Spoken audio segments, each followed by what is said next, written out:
into this one concept. Yes, I am reacting to the Final Destination History of Death video by CZSWORLD, but it's not going to be about the movie. This has nothing to do with the movie, nothing to do with the books, nothing at all. I am strictly using his take on the information he analyzed from the Final Destination franchise movie franchise for me to basically break down and elaborate and talk about some things that kind of not disturb me, but kind of makes me think like, is this shit like all a plan?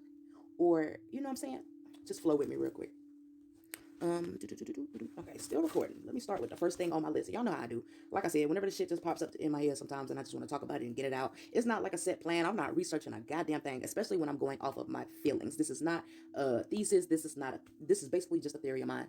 Something that I think is ties to something else. This is not an informative video. Disclaimer, disclaimer. This is not an informative video.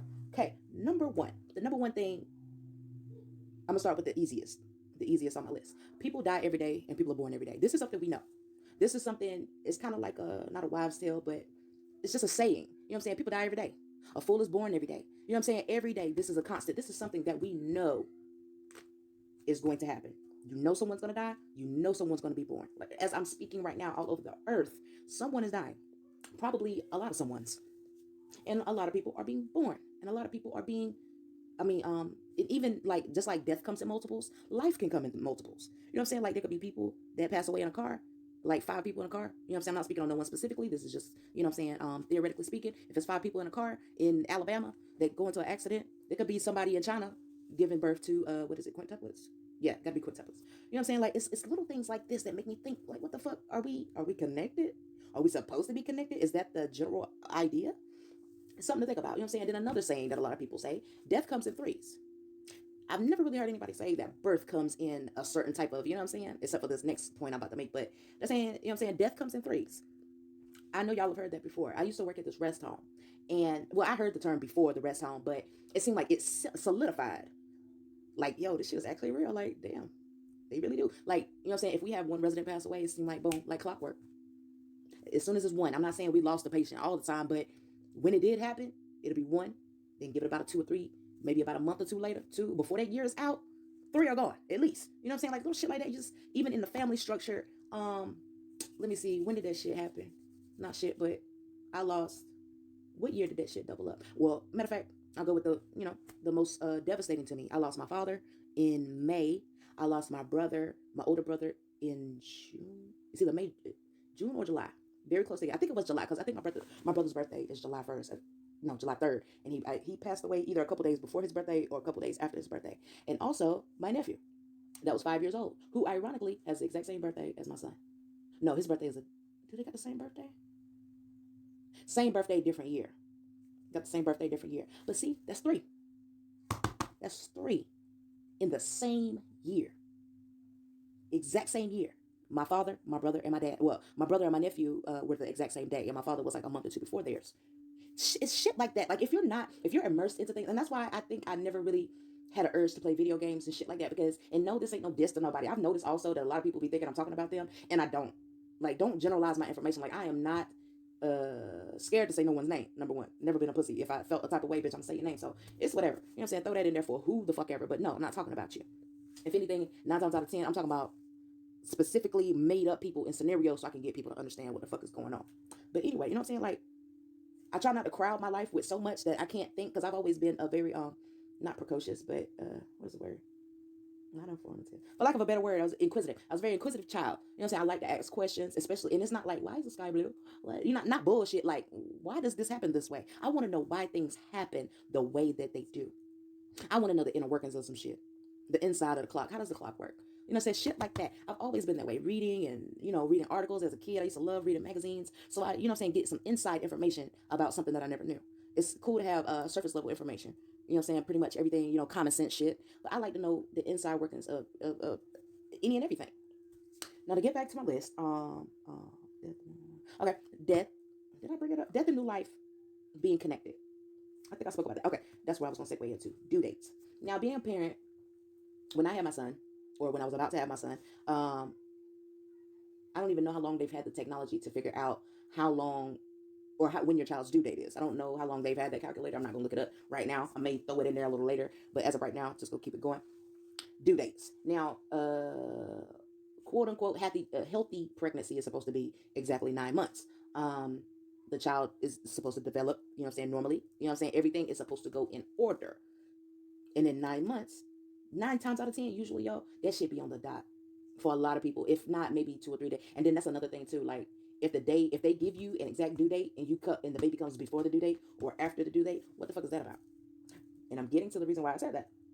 If you are giving someone a due date and you're telling them, okay, if they say your check is coming in the mail on the 3rd and your check comes in the mail, let's say on the 8th, that would affect a whole lot of shit that you got going on in your life. Like, fuck, I thought you know what I'm saying, I already told my landlord I was gonna call. I was gonna pay the bill on the 3rd because I was supposed to get the money on the 3rd and didn't get it on the 3rd. It's the 8th now. Like a lot of shit. Whenever you set a date to something, if it does not go into fruition and so any kind of monkey wrench get into that plan, it's gonna fuck up the whole rotation of what you got going on.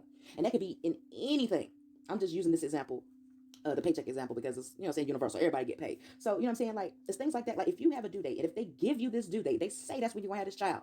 They are humans. They are not a natural power. Like, they can't tell the baby when the water is gonna break. We've seen this time and time again. And especially speaking with myself, I was actually overdue. Now, my son's birthday is July 6th. His birthday was supposed to be June 28th. June 28th came, I had no feeling, no low feeling, no back pain, no nothing. I honestly could have probably went another 2 weeks. Would have been there. Like I didn't feel any different. I didn't feel heavy. I didn't have any mucus plug. All the mothers out there, y'all know what that is. Didn't have any spotting or bleeding. Matter of fact, no, I did have a little bit, but that was because I was working like crazy, crazy hard, and I had to slow down. I was working in the kitchen at that time, and they acted like they didn't give a fuck that I was pregnant. But anyway, yeah, I had no indication of feeling like this baby about to come out of me. You know what I'm saying? There's normally a heavy feeling in your pelvic area when your child is about to come. You know what I'm saying? It's heavy. It's a real heavy feeling. You know what I'm saying? But in a matter of fact, when I went to the doctor, they said that my water hadn't, I mean, not my water, but my membranes hadn't ruptured yet. My, what is that shit called? The bag or whatever? I can't think of it right now. But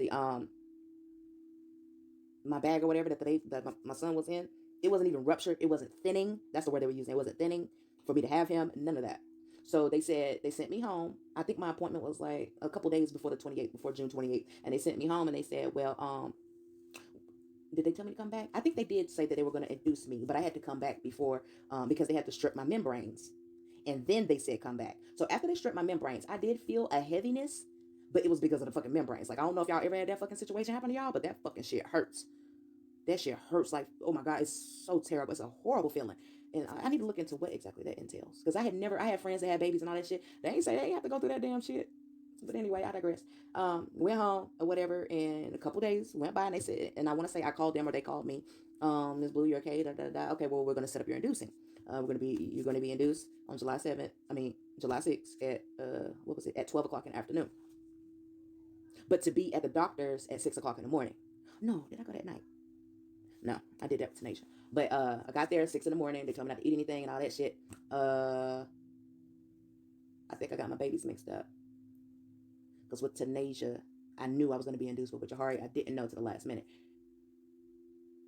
Yeah, that's what happened. I was there and the night before, and they had to because I remember that was the first time I ever had an Ambien because they wanted me to be up real early in the morning to start the inducing, breaking my water and stuff. So that night, you know, I woke up. I mean, after taking the Ambien, woke up that morning, literally like right at 6 o'clock in the morning. Like, god damn, how did y'all know I was gonna wake up at 6? But anyway, they came in, they broke my water, and my son had a bowel movement. Now, see, if they broke my water and my son would not have had a bowel movement, I think that I probably would have been in labor for. He probably would have been born either later that night or early in the morning the next day. But when he had a bowel movement, they had to go ahead and prep me for emergency C-section so he doesn't get sick. So then that story, he was born. So now I'm on a roster. After I did this, they literally, well, no, they didn't literally. They told me that from here on out, anytime you have a child, you're going to have a C-section. So I'm just on the block, literally on the chopping block. Like I have no say-so in this, no, you know what I'm saying? And honestly, I wouldn't recommend a C-section unless it's an emergency situation because that is I'm not going to say it's the worst way because I've never delivered a child vaginally, but god damn, that shit's horrible. I'm just going to say it's fucking horrible. Okay, I ain't gonna compare it to, pushing something out my butt, but that shit's fucking horrible. Like you're in pain for at least 2 months. I don't think that whenever you have a baby vaginally that you're in pain for 2 fucking months. I've never heard of my friends. You know what I'm saying? Like I be hearing these bitches just out going around and doing all this shit. When you have a C-section, bitch, you in the house laying down. You ain't doing nothing. You going from your room to the bathroom to the kitchen, and that is it. Okay, sit on a car. What? How the fuck I'm gonna get in a car? My midsection is gone. But I digress. Now, I'll skip down to this butterfly effect. Now, I want to tie in butterfly effect slash karma. Okay, because they're literally not literally, but they're kind of like the same thing. Butterfly effect is in the off chance that someone can time travel, in which that's another thing. Like, how the fuck can butterfly effect be a theory if we don't have time travel yet? I'm gonna say that again. How can butterfly effect be a theory if we have not openly had a successful time travel or let everybody know? So obviously, if they're talking about a fucking butterfly effect, if they know that if you go back in time in the dinosaur times and you kill a fucking butterfly, it can affect the whole thread of humanity. That means they know. And 9 times out of 10, I mean not 9 times out of 10, but if you're doing something and it's affecting something else that's going on in life, that's fucking karma. That's karma. It's literally the exact same thing. You do something wrong to somebody, it's going to come back to you. 9 times out of 10, of course, you didn't do something that you felt was wrong to the butterfly, but you did it. So this shit's going to mess up something else in life. You know what I'm saying? Then that brings me back to time. What the fuck is time? How can time remember? Like karma, whether time travel is real, whether the butterfly effect is a real thing, how can time know in the sense of karma? Because we do know that karma is real. Everybody knows what karma is. You ain't got to believe in the butterfly effect, but you best believe if you ask 10 people today, you do a survey, do you know what karma is? They're going to say yes. So how the fuck does time know what karma is? Or when to give it back to somebody? How is this possible? How can something that's not even time has to be an entity. It's got to be. And also there's a clip that CZSWORLD brought up that is death an entity, or is it a can't put into words exactly what he said because now I can't remember because I had watched it literally about an hour ago. But like that's the thing. Like does death have a plan? Because obviously karma has a plan. Time has a plan. Time goes on. Time even goes back. Certain shit that you just, you know what I'm saying, that just get into your brain, and I'm just like, yo, what? The butterfly effect and karma are literally mirrored images to each other. And the crazy thing about it is butterfly effect. Okay, if you go to the store and you, what man or woman, if you go to the store and you buy some condoms, right, and you fuck around and you leave condoms in the car, you have sex, karma coming back to you / butterfly effect. You're gonna get pregnant, or you're gonna get someone pregnant, quite possibly if that person ain't on a pill or whatever. But then again, within itself, if that person is on a pill, then that life isn't born. So what the fuck is time gonna do now? Time has to skip over a dead body. I mean, a death that's supposed to be coming up, or is time and death the same motherfucker? Is time and death the same person or entity or whatever? These are certain shit that you just like right here lately. I don't know what the fuck it is with me and time. I am having an issue with time. Such an issue with time. It's crazy. But it's certain shit like this. Like if death feels or death knows that people are born every day and dies every day, why does there have to be a plan? Just like with this Final Destination shit, like which is basically a mirrored image of butterfly effect / karma. If all of this shit is tied into one, what does that mean for people? What was our purpose of coming on this earth if everything that we do or don't do could be our detriment? And the crazy thing about it is you ain't got to believe in reincarnation. You don't have to. I'm not telling you to. I'm not saying you dumb as fuck for not believing in it. I don't give a fuck what nobody believes. I just want to speak on what I feel. Okay? If you don't believe in reincarnation, but you believe that people die every day and people's born every day, and you can't put that correlation together, something's wrong with you. And just like, and I ain't even put this in my notes, just like these celebrities that die, just like the whole Ray Charles and Jamie Foxx shit. I'm not saying they're the same person. No, ma'am. I'm not saying that at all. But the fact that when Ray Charles is at least, I'd say maybe 40 or 50 years. Nah, I wouldn't say that. Not that older. Jamie Foxx now is in his 50s. And when he met Ray Charles, or started doing the movie for Ray Charles, I want to say Jamie Foxx was in his 30s and Ray Charles was about, maybe about 50. I didn't even know that. They're about 50 years apart from being born from each other. I'm almost certain they ain't family members. They ain't never met each other. They ain't never seen each other until they started working on his life story, Ray Charles' life story. How the fuck can Ray Charles and Jamie Foxx be spitting images of each other? Spitting images of each other. And they're both entertainers. Both.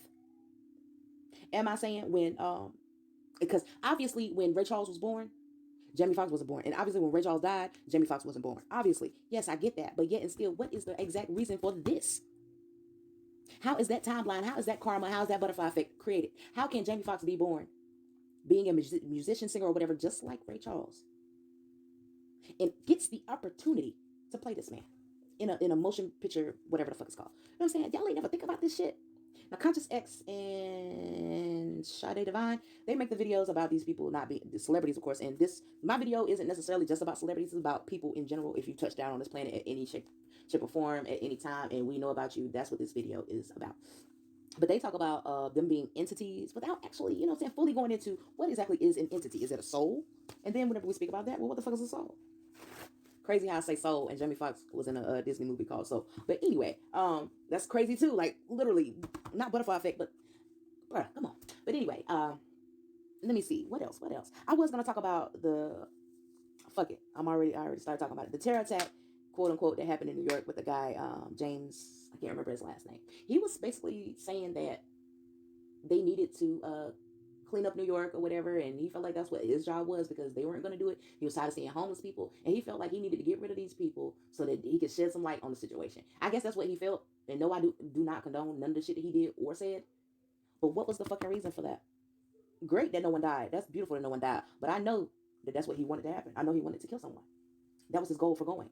He just probably ain't a good shot. So now what is the karma and aftermath after that?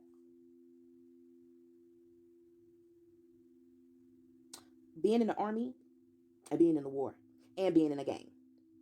Do these people work for death? Do these people work for time? Because I'm about to start linking time and death together.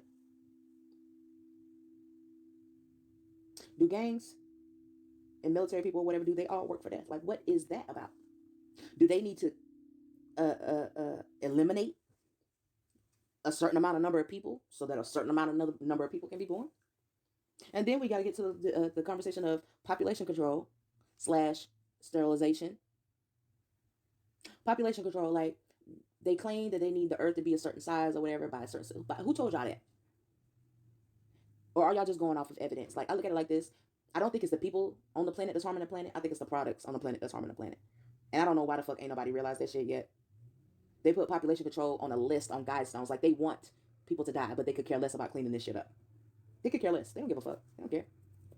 They don't care about cleaning this shit up to make it better for us because they want people to die, because they want, I don't know if they know this, but like I said, with death comes life.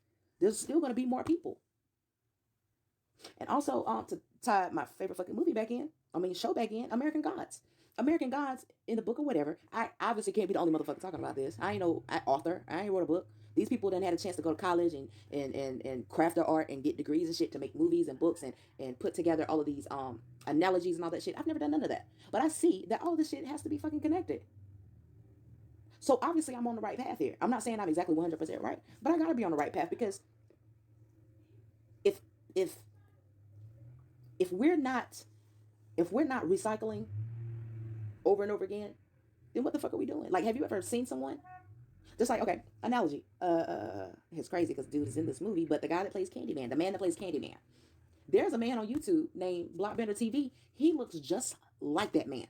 I don't know if he's as tall as he is. I don't know if he has the same muscle structure or whatever. I don't know if he's the same age. None of that shit. I even said that to him one time. You look just like Candyman. But anyway, and he even said he's heard that damn near, you know what I'm saying, all the time, ever since the Candyman movies came out. But how the fuck is that possible if everyone is individually different from everyone? At least we're supposed to be. They say no fingerprint is the same. Is that why they fucking need our fingerprints? To tell us apart? Because we're literally recycling ourselves over and over again, and they got to keep track of who's who? Like, what is this? I wish I had the answers in this video, but I don't. I'm just pondering. I'm just thinking about this shit. I'm trying to put it together, and I feel like I'm so close on this time shit. I feel like I'm about to touch it. But I look at it like this, like, if the end goal is the risk of cheating the plan, of disrespecting the design, could incite a fury that could terrorize even the Grim Reaper. And you don't even want to f*** with that McDay. I think the basic implication is that if you mess up Death's original plan for you, it's going to be much scarier when your fate finally does catch up with you. Final Destination Sacrifice is an interesting departure from the standard formula, because the protagonist has many prophetic visions. The first is a bus accident, but he's unable to convince anyone else to get off the bus, and he is the only survivor. Next, he sees a factory explosion, and this time he's able to save, and over the next couple days, each of them would find out exactly what he means. Intern Candace Hooper breaks her spine in a freak gymnastics accident. Tech expert Isaac Palmer is taken out by a variety of accidents during. According to William Bloodworth's theory, this may have changed Nathan's position by adding Roy's remaining lifespan to his own. You're short of death, so you let death have somebody else in your place, and then you take their spot in the realm of the living. All the days and years that they've yet to live, and they take your place in death. We never find out if Bloodworth is telling the truth here, though, because as it turns out, Roy only had a couple of days left to live anyway. Turns out Roy had a large blood vessel in his brain so big, he's about to burst. And Bloodworth is also pretty adamant that you can't escape death, so it seems quite possible that this letting death have someone else in your place business is just an unproven theory that he's testing. Otherwise, you'd probably have a bunch of immortal serial killers running around in the world of Final Destination. This is New York, not Haddonfield. It doesn't take long for the boss, Dennis Latman, to be done in by a flying rat, really change history. You can't alter the bigger picture. I'll be able to fully explain what I mean by the end of the video, but for now, think of it like this. If Sam had never had his vision, the Presage employees would have died on the bridge, but Flight 180 was always destined to crash, whether their seats were filled or not. Because Sam and Molly did survive, death altered its schemes just slightly to put them on Flight 180, which was going to crash anyway. From here, it just gets more and more complicated, because Death's new plans for the Mount Abraham students create a butterfly effect, resulting in new survivors to be added to Death's growing list, as well as other disasters in different parts of the world. One of the coolest things about Hunt a Killer's Blair Witch game is that you receive these boxes of evidence, and Death's designs are thwarted once again by William Bloodworth, who seems to somehow make contact with a young woman named Kimberly Corman, just before her very own Flight 180 style premonition. Those who were on that second death list, but also herself, leading her to basically be added to that list. Also, Death starts working backwards at this point. So the last one that should have died in the Route 23 pileup, Kimberly, is now the first target. Why does Death decide to go in reverse here? Well, this is twice that this set of victims has gotten away, so it might be to try to catch them off guard. Flight 180 has become kind of a mainstream story at this point, and maybe Death is worried that its victims are figuring out its MO. Death comes for Kimberly immediately in the form of a barreling truck, but Officer Burke pulls her out of the way, so her spot is skipped for now. Evan is crushed by a ladder, Tim is crushed by a glass pane, and Nora is decapitated by an elevator. Eugene tries to just give up and take himself out, but he's physically unable to do so because it isn't his turn, as explained by Clear, who is now helping the new victims. I'm not really a fan of this rule, but it doesn't matter. This is how it is. You literally cannot die until Death has decided that it's your turn. And it's Kat's turn. Her airbag goes off, sending her head into a sharp pipe. Rory actually encounters the Lakeview fire survivor Brian Gibbons and saves him from being hit by a news van, thus extending his life a little bit longer. Then we see the importance of Death taking them out in the correct order again, because it actually knocks down a tree branch in order to move Burke out of the way so he isn't hit by the barbed wire fence that slices through Rory. Next up is Eugene, who is taken out in an explosion that also incinerates Clear. Now you might ask why Clear was able to die right here if it isn't her turn. I think it's because she's technically still on the Flight 180 list, not the Route 23 list. So on that list, it's been her turn the entire time. She's the last one. With the last ditch plan, Kimberly decides to drive into a lake, hoping that because she's next to the hospital, she would be treated quickly and someone would be able to revive her. This would theoretically invalidate Death's list according to what she was told by Bloodworth, and her and Burke would be saved. This is the second theory proposed by Bloodworth. This one actually has a little bit more going for it because now we've seen Patty Fuller's grandmother, Patty Fuller herself,